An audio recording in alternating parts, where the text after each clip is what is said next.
Ladies and gentlemen, it's now time for the most popular and least listened to podcast in the world, the Sixth Sense Media Podcast, with your host, Mike Phelan.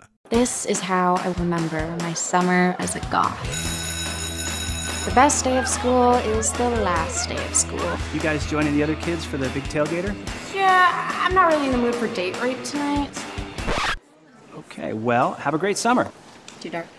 Well, does your family still go to Sun River every summer? We probably won't make it. So you're just gonna hang out with your pops then? Shut up, Shelly. I'm the girl whose dad died. Remember?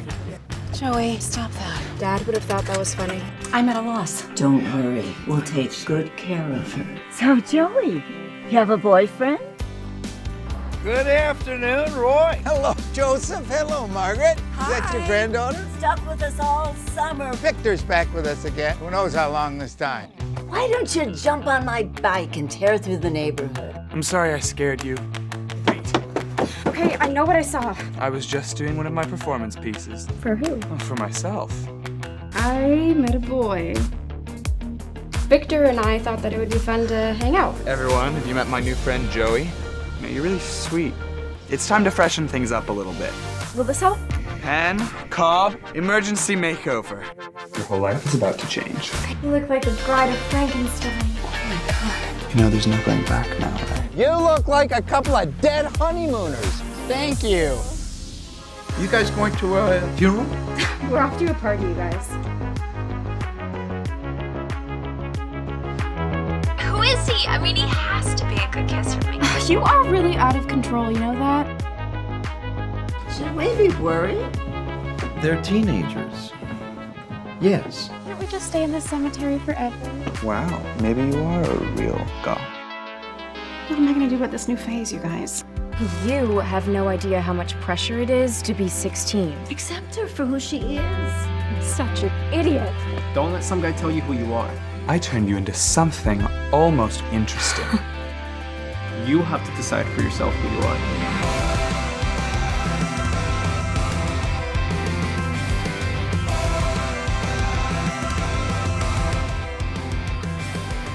This is how I will always remember my summer as a goth. Who would have guessed?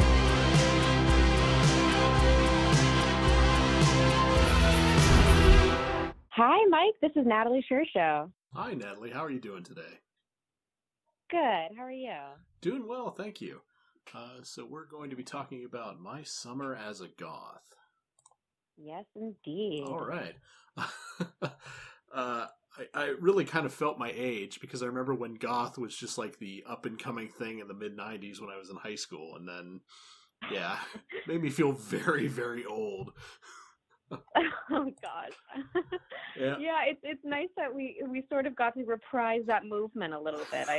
When I was preparing for the movie, I felt like it had sort of passed. The moment had sort of passed, and we were bringing it back.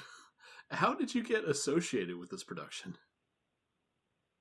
So I was in an acting class, and one day the director Tara and the writer Brandon, they came in to our class with this script and said, this is in development right now. We're not sure what we're going to do with it yet, but we want to hear the dialogue spoken aloud by some actors just to sort of get a sense of where to take it.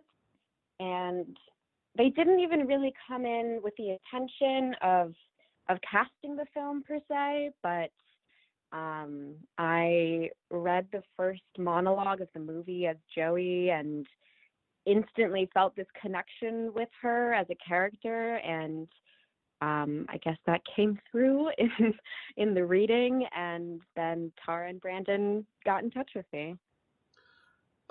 What was your approach when production actually started to getting in the headspace of that character? Or was it already there from that moment you first read that sample of the script? It's a lot of it was there. Joey definitely has two different sides to her. The one side of, I guess, what I'll call regular Joey, non-goth Joey, she really came easy to me. I was 16 when I got cast, so I was the exact same age as Joey. I was going through all the same sort of things. I was quarreling with my mom. I was falling in love with boys left and right.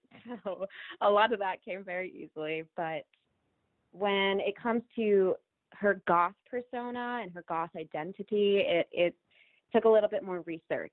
I didn't know a whole lot about the goth movement before working on this film, and from the get-go, it was really important to me to honor that culture and make sure that we're doing them justice and portraying them accurately. So I listened to a lot of music. I explored a lot of different of the aesthetics and the ideals and the beliefs. So that was a really cool process. There's something very identifiable here for me.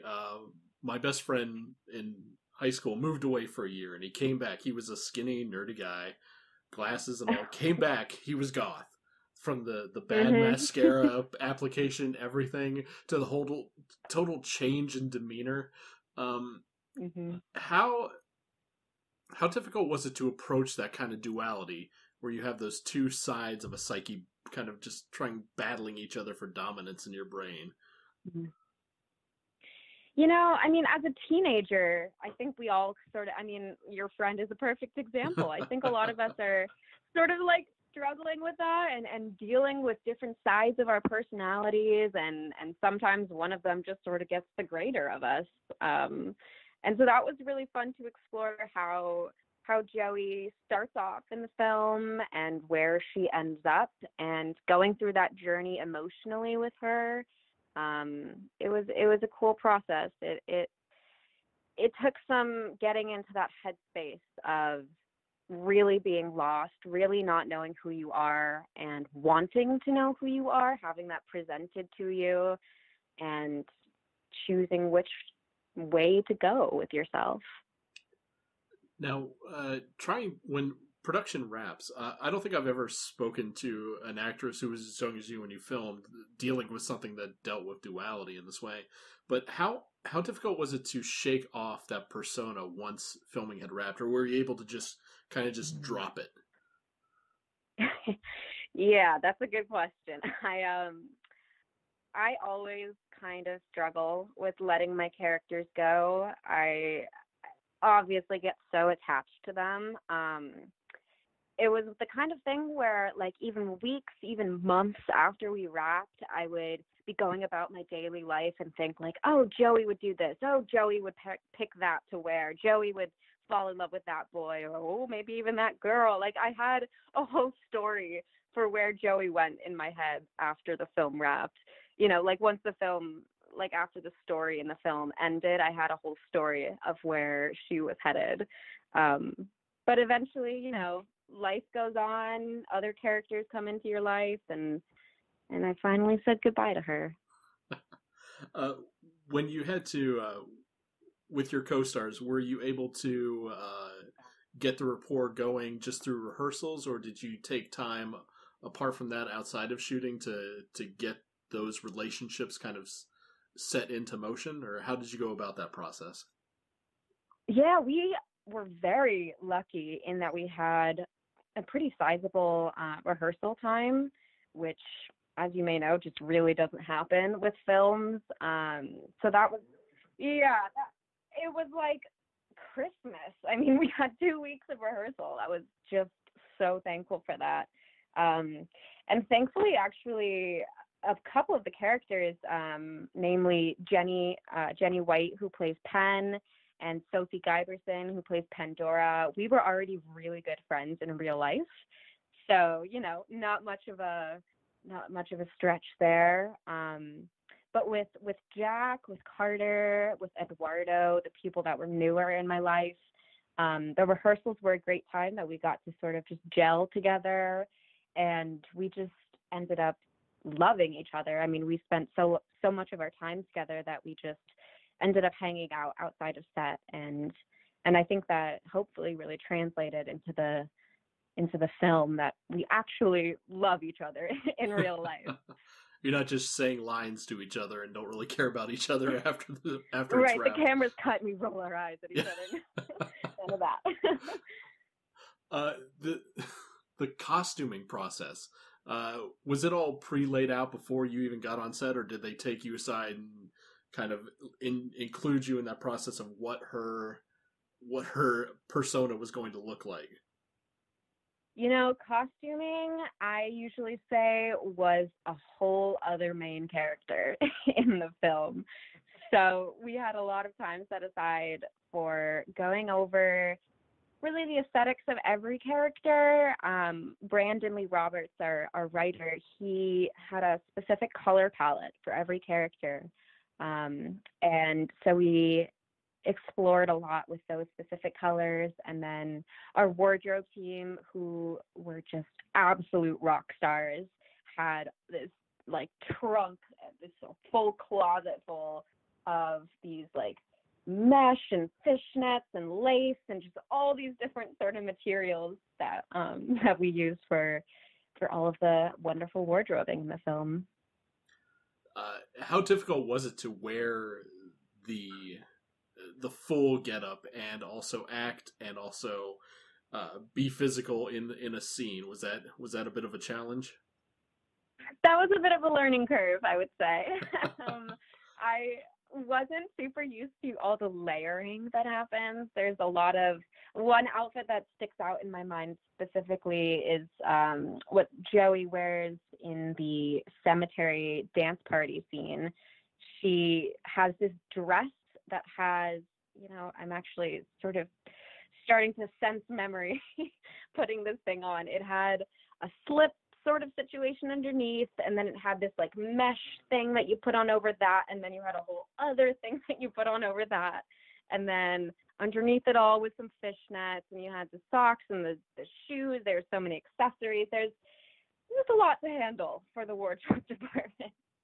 So definitely the first few days doing my job and learning how to kind of be a human being wearing all that kind of stuff is something I had to get used to. Had you been alive during the big push for the Goth movement, do you think it would have become a part of your personality when you look back a couple years ago, when you're going through that whole teenage angst part of your life? Oh yeah, absolutely, 100%. I love to deviate from the norm. That is my favorite thing to do. I love, especially when I was, the angsty teenager, I loved everything that the sort of quote unquote popular kind of girls wouldn't have gravitated towards. So yeah, I would have found myself in that sort of alternative crowd. Was there a particular scene that either you were a part of or you witnessed your co-stars acting in that was your favorite or was a real standout? Oh, gosh. I always struggle with this question simply because I just loved every second on set. I really did. But the standout for me is the scene between Joey and Antonio in the tomb. We just sort of cozied up in this little room, me and Eduardo and the camera team, and we really made it a kind of quiet place for us because the scene is a little bit more heavy. Joey is going through really the climax of her heartbreak, and she has initially no one there to console her, and finally Antonio pops in and is just everything she's been looking for. So between Eduardo and I, we really loved doing that scene. It was probably one of the most special moments on set for us to all just be really quiet there and just sort of lend ourselves to the emotional state of that point in the film. My last question is something I don't usually ask anymore, but seeing that you're in this kind of this position, being very young, a very young actress, what would you say to those up-and-coming people that are trying to look to get into the industry once everything goes back to normal, that is? Right. I would say just never give up. Never, ever, ever give up. There's so many opportunities for you to want to give up in this industry. It can be so gruesome. It can be really cruel at times, and just don't take any of that personally. Listen to your heart, know what you want, and know that if you're working hard enough and if you want it badly enough, you will do it. You've been listening to the Sixth Sense Media Podcast. You can find more of our celebrity interviews and roundtable discussions on iTunes, Podbean, and SoundCloud. Be sure to check out our movie, TV, and video game coverage at sixthsense.com and fanbolt.com.